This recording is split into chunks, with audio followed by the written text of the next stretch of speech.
menjamu timnas sepak bola wanita Thailand di Stadion Gelora Sriwijaya Jakabaring, Palembang dalam laga uji coba. Timnas wanita Indonesia sudah mengalami tekanan dari tim Gajah Putih sejak peluit awal dibunyikan.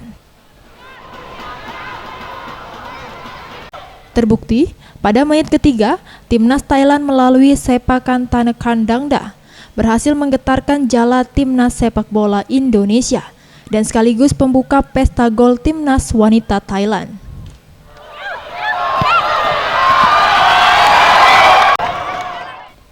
Hingga turun minum, timnas wanita Indonesia sudah dipaksa memungut bola dari gawang sebanyak 9 kali tanpa balas, sehingga skor 9-0.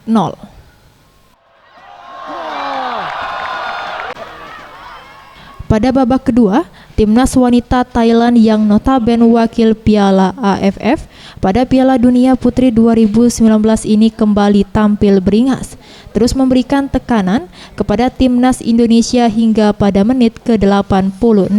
Timnas Thailand kembali mempermalukan timnas Indonesia dengan memperbesar skor menjadi 13-0 lewat sundulan Sudarat Chunchuen di menit ke-86. Hingga laga usai, skor 13-0 bertahan hingga peluit panjang dibunyikan. Tim Liputan Sriwijaya TV.